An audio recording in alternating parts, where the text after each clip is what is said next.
Well, thank you for whatever amazing magic Gamon's been able to work to keep this show coming back. Thank you. Every year I'm nervous, so it's Really? because of the ratings and not enough people are watching. I know, I wish we didn't have those, but now they're counting the Nielsen Twitter ratings. So that's why the social network has just been our flag, and it grows exponentially. And now we have NBC behind it, so now they're really, and you need that machine, because it is on NBC, so they have to take ownership. We do. Well, sorry, there's no cameras here. Well, there's a sound. Bob Greenblatt, spend money in advertising for Hannibal. Well, that finale was, I think, one of the best finales of television I've seen. I've seen way too much. Were there particular challenges given the epic nature of it? It's absolutely engrossing. Were there particular challenges in keeping it into the time, or what were the elements of? No, absolutely. I mean, it's obvious, but the last scene in the kitchen, we were 2 nights shooting that, and I remember Martha came to me at one point, and there was so much blood everywhere. I was like, more blood, more blood. More blood. We were going to run out of blood. And we were going to run out of blood, so we had to get more blood. I remember one point you said, do you think we'll be able to show this? I was like, oh, we have it in other close-ups, so it'll be fine. It was fine. We did not have it in close-ups at all. And it's part of the way the show is I think that the instincts that we have, certainly that Brian has, hopefully that I have as a director, is to be respectful. We do horror, but we do visceral, not viscous. We don't. It's not about grossing people out. It's about hitting people emotionally, and particularly that scene. It was very emotional to shoot. It was even more emotional to watch back afterwards. And we had a cut at one point that I thought was too emotional. Actually, we kind of trimmed it a little bit.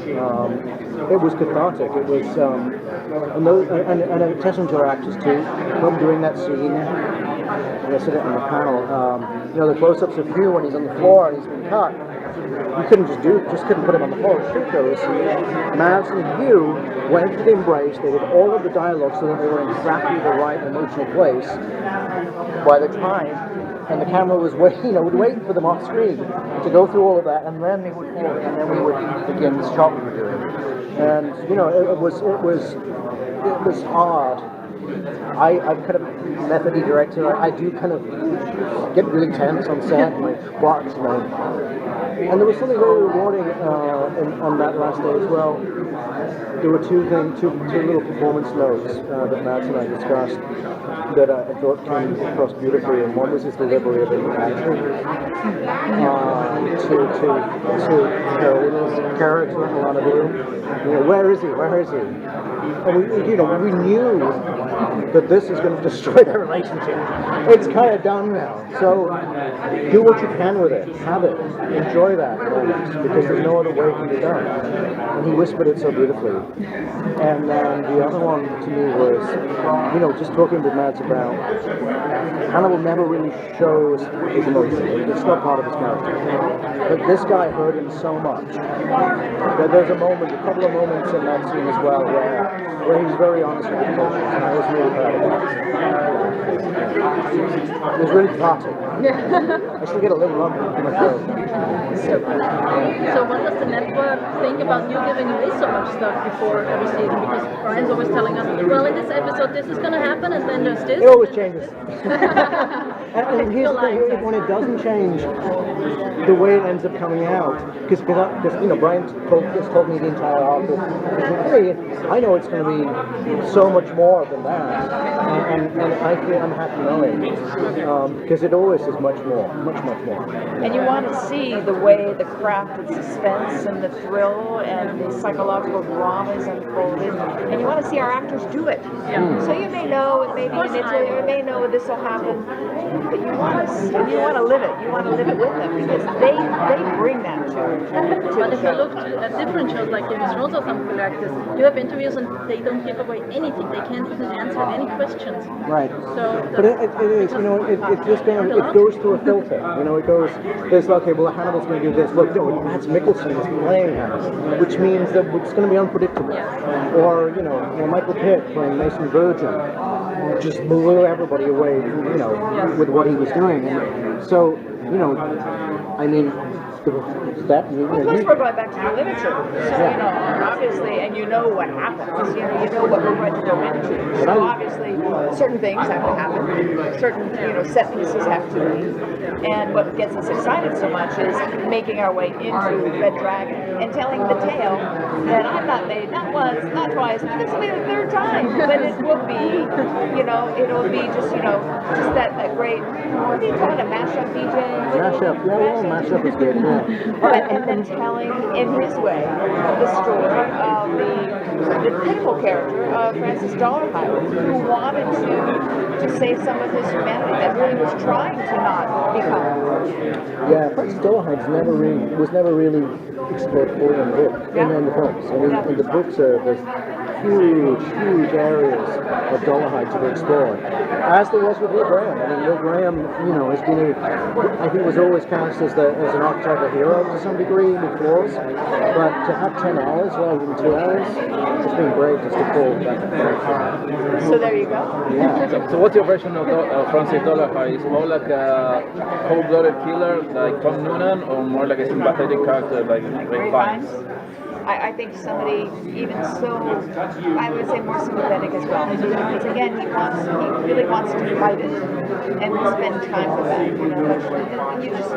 There's nothing about Brian that is predictable. He doesn't want to have what's done before or what you would expect. So just hearing that, we want to see what will he come up with. Have you got him yet? We're working on it. We've got great characters to get great guest star roles. One of the striking things about the show is the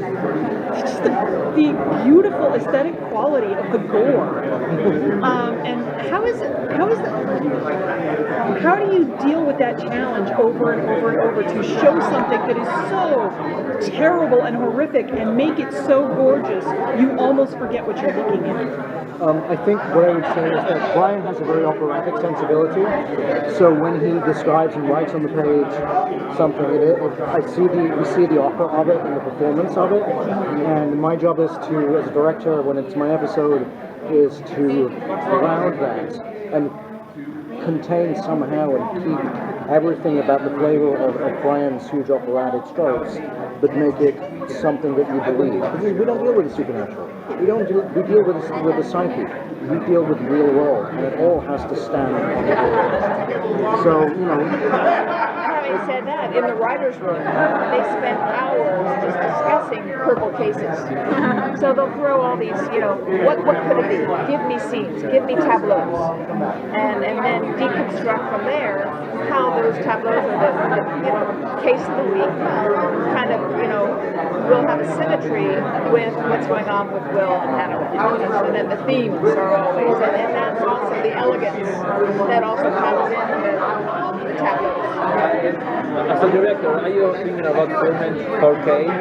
And what it means for blood? I'm about to do something in 4K, but I don't know whether I don't think we're this season. 4K this season, Martha? I don't know. We don't know yet. We don't know. Would you like it to be? Yes. Everybody would like it to be. The thing I'm doing. But isn't it lost on the way people are watching it? They watch it on their computers. Isn't that lost? Isn't that a process of...